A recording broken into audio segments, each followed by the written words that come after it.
Hi, welcome everyone. Today we're talking to Peter Lee. He's the China specialist from the animal welfare organization Humane Society International. We're going to talk about the Yulin Dog Meat Festival, and I'm just going to start off with you with the name because I think festival it's not a festival, right? The traders created the Yulin Dog Meat Festival, they call it festival, as a celebration to attract eaters and tourists to the city.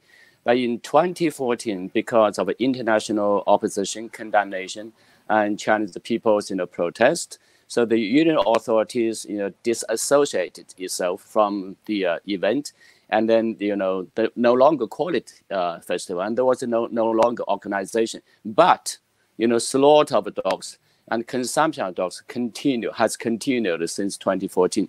But we just refer to it as a festival because it has become something notorious for people to remember. Yeah, that's true. And the name festival is being used straight. But so from what I understand is basically for around 10 days, people come there and they basically just sell dog meat. That's all. That's what happens. Yes, the festival was created in 2010 by the local dog meat traders. The purpose was not to, glorify Chinese tradition, but there's no tradition at all, dog meat consumption, but, to make money. So they called it a festival so that there is an organization, the association of the dog meat traders, joined together to organize it in 2010, 2011, and 2012, and with the support from the Yulin authorities. But of course, because of mounting pressure and criticism, in 2014, the Yulin authorities decided this was a bad idea. It ruined the Yulin's reputation and damaged, China's reputation. So they say, stop doing it. But if you want to continue to sell, you can do it because it is not illegal to sell and consume dog meat in China. Okay, so I just want to show some footage of what it looks like. This was shot by partners of your organization. For people watching, as I should have said this before, people might be offended by these images. But these are just dogs lying around. They're all dead, of course. And this is partners of you rescuing a dog, right? Yes. Our partner groups went back to Yulin and to do an investigation on how the market, was looking like. And they ran into some, small dogs, waiting to be, picked up by a customer to be slaughtered. So they decided to, get this, puppies, out of the harm's way. And we're seeing this is what the market looks like. Where do they get the dogs from? Do you know? Most of the dogs, sent to Yulin, and as a matter of fact, to other dog meat markets. China has 3 major markets for dog meat. Now, most of the dogs for these markets are stolen, household pets, household dogs and pets, and okay. Stray dogs. And some of the dogs may be, dogs which are no longer produce, puppies from breeders. So, but, a large number of dogs are stolen pets. Okay, so people actually just for me to understand is people steal pets from and they sell it at this market. Yes, they send out young dog meat traders. They hire young people on motorcycle or on small vehicles and go to the rural areas because in rural area people keep the dogs and let the dogs roam about in the neighborhood, and that's the place and that's the time, especially in the morning, that dog meat traders would capture them. Sometimes they use poison, right? And sometimes just captain using whatever the method they have. So that's why it's a business that has been sustained by illegal activities, theft, right? It's a violation of Chinese criminal code. And so this might be a stupid question, but there's not when people eat cows or chickens, you have cow farms, chicken farms. You don't have dog farms in China. No, China does not have dog farms, even though some people try to experiment dog farming in the 1990s, but it was a failed business. So a lot of the dogs are stolen.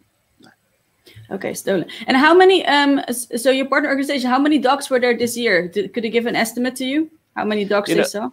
The activists from our partner organizations went to Yulin twice actually 3 times in the last 11 weeks, and left a few days ago.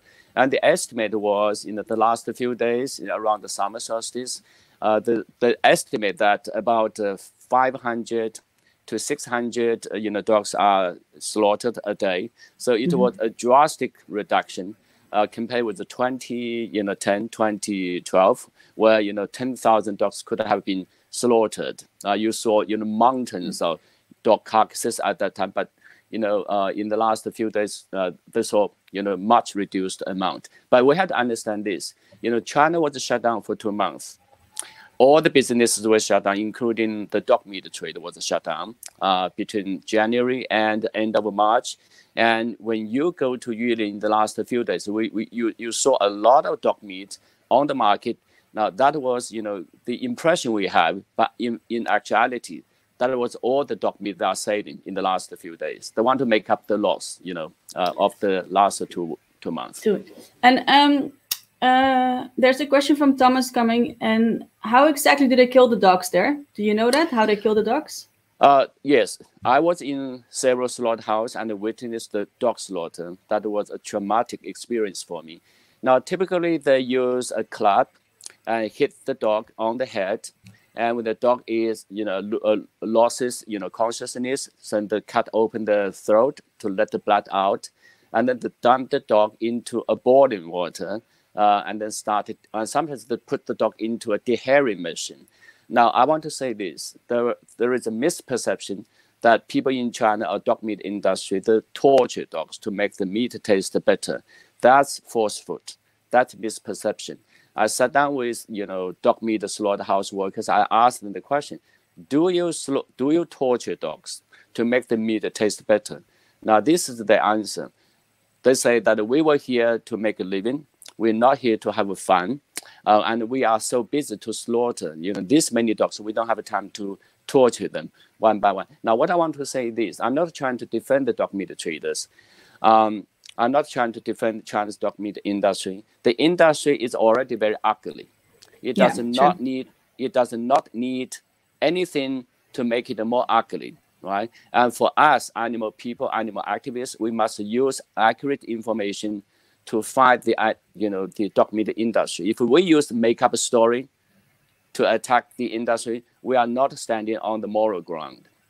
No, I agree with that, but just for me, just to summarize a little bit, what makes it double terrible is that if they're stolen dogs, so they're actually pets and they're used to humans, and if they get stolen and then they end up being clubbed in the head and their throat being slit, that's, from a dog's perspective, that's beyond horrible, of course, because they're used to humans and they're used to being treated well. I didn't know they're all stolen dogs. Most of the dogs are stolen. Now, I want to say this, China's dog meat industry, like the dog meat industry in Vietnam, in Indonesia, in Philippines, are very similar. Now, this industry has been sustained by a host of illegal activities. Dogs are stolen. That's a violation of China's criminal code, right? Yeah. And the second, large number of dogs are sent over great distance by trucks to the markets. And that's also a violation because according to Chinese government policy, every dog should have one health certificate, a document per dog.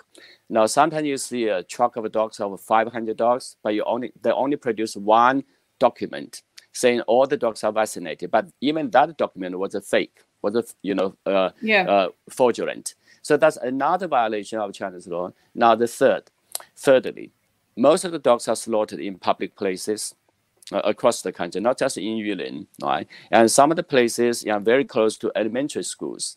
And you expose cruelty to young children. That's a violation of China's law for the protection of the minors.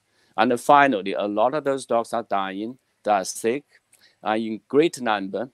And, it's a huge, risk of outbreak of pandemic. And also because these dogs are not healthy. They are not vaccinated, they are not regulated, and they are not inspected. So it's a huge violation of China's food safety law. So the industry is in a complete lawless situation. Yeah, but what happens then if there are all these laws? What happens to people? So are people being like arrested, or does that happen in China? Like, do you get arrested when they find out you've stolen a dog? Yes, there have been a lot of arrests and a lot of prosecutions in China, and some of the business rings have been cracked down, and poisoned dogs and the dogs killed were uncovered by the police. But there is a lot still needs to be done. Now, the thing is, China's dog meat industry has been promoted by the dog meat traders. I want to correct another misperception, saying that people in China eat dog meat. No, and people in China has a demand for dog meat. That's false. I want to tell you this: the demand has been created by the dog meat traders. They say this dog meat is good for your health, right, for your body, and for your sex, and so on and so forth. So the dog meat traders create this demand, not the people. If you shut down dog meat trade, if you stop dog meat sale, there will be no protest, no revolt in China. But if you shut down, dumpling sales or Chinese noodle sales, there will be revolt in China. Those are the traditional Chinese food, not dog meat. Okay, but why do they even become a dog meat trade? Because I have two people asking you the question: is it because it tastes good or because it's cheap? Why do people start eating dog? Like you say that there were the traders who were promoting it, but why did they start promoting it if there aren't any? Like, why not promote cow meat or pig meat, or why dog meat? Yeah, these people could sell pork, beef, and mutton, right? So it's just one of the livelihood mostly in the rural area. Now I have to tell people this: another misperception that China has a huge market for dog meat. No, China is the world's biggest livestock producing country. Every year, China produces 82 million tons of pork, beef, and mutton and chicken. Yeah. But the total amount of dog meat produced a year is about 97,000 tons. It's a drop in the bucket. It's very small. So the people who are in the business tend to concentrate in 3 areas of China: South China, Southwest China, Central China, and Northeast China. Now, people in the business are some of the most uneducated and least skilled, former peasants. So this is just one of the ways that they make a living. Okay. And then, because when you say this, why do you think, because the numbers you mentioned, pigs are having in numbers also a completely worse time in China than, that sounds weird, but they are being treated horribly in numbers more than dogs. Why do you think the whole world falls over this Yulin Dog Meat Festival? And well, because that's a great question. China has the biggest number of animals in industrialized farming, which are in horrible conditions. Not just in China, animal agriculture is a problem across the world. Yeah. But why we're not talking about those now? Of course, first, dogs, share the homes with the humans. So we are more closely connected with the dogs, everybody, not just in United States, in Europe, but also in China as well. So people react strongly, very strongly, when dogs are treated badly. So that's one thing, right?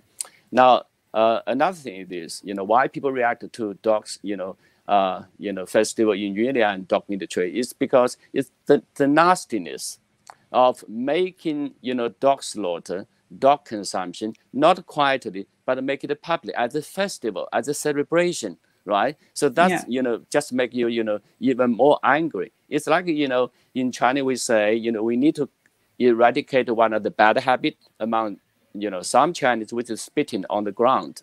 Spitting is bad, right? But if you want to make spitting a competition to see who spit the farthest, then you are making something very nasty. That's why you attract, criticism. Yeah. I have a question from Christelle Leffert. How come that such a powerful government as China government cannot end the festival if there are so many law violations in such an exposed and infamous marketplace? That's great.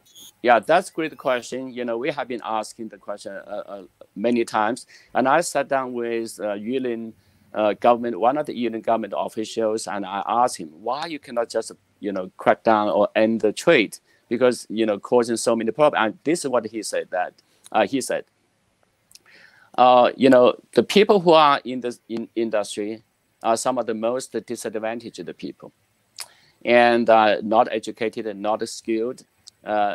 So if you want to move them to different profession, you have to help them. So government is not willing to put in the money. Right? So that's one thing. And another thing is, if you move these people out of the profession, there will always be other people fill the vacuum. Other people will come to do again. So there is no way that you can stop it at this particular period of time. That's according to him. And thirdly, he said that even if we want to move these people out of the position, you know, financially we can do it, but you know, you are opening a Pandora's box. Why that? Because there will be other profession, other people in profession who's very hard working, right? In, you know, the job is very, you know, paying very little, and they say, hey, help us to move to different you know, positions. So they are in a quagmire. So the government is actually on our side. A lot of officials don't eat dog meat. They're on our side, but when they are thinking of all these considerations, taking into considerations, and they're kind of hesitating. And of course, the local government wants to protect the industry because at least these people are hired, they have a job, so they will not, you know, create issues for the government. And that's because I think in some cities in China they're testing this, right, to offer money to stop trading in snakes, or but that is so that's not a sustainable model, you think, to do that? No. Well, I wouldn't say it's a sustainable model. Now, the Chinese government is buying out the wildlife breeders, and of course, the COVID-19 was attributed to wildlife consumption, wildlife trade, right, in China. And I commend the Chinese government's, you know, effort to, you know, buy out the industry. And I believe the Chinese government should do the same thing to dog meat industry, right? Yeah. So that, you know, this industry can be ended. But of course, we have to understand China's dog meat industry is also a potentially, you know, a risky, you know, business, because a large number of dogs of compromised physical and mental conditions, they can also become a breeding ground for the outbreak of pandemics. True. And just to end, do you think, Yulin, just to end with Yulin still, do you think it's it will be around like next year we'll have it too? Because dogs are they're considered not livestock anymore in China pretty soon, right? So they're forbidden to eat pretty soon in China. Yes, in the last few months, there are some, you know, positive developments, you know, in China. For example, Shenzhen, a city north of Hong Kong, outlawed wildlife consumption and outlawed dog meat consumption and dog meat trade. That's the first mainland Chinese city, you know, besides Hong Kong and Taiwan. So that's the first mainland Chinese city that's outlawed dog meat consumption, and also followed by Zhuhai, another city. Now, very important, the Ministry of Agriculture and the national government declared that the dogs are companion animals, not livestock. That's a milestone, you know, pronouncement of government new attitude. I would say, even though it's not a law yet, but that announcement is sending a signal to the entire country that you have to be prepared for the eventuality that the dog and the dog meat trade, dog meat consumption will be outlawed. So I commend the Chinese government for that effort. Thank you very much for your time, and thank you again for the work you do in China. And thank you very much. Thanks everyone for watching. See you again tomorrow.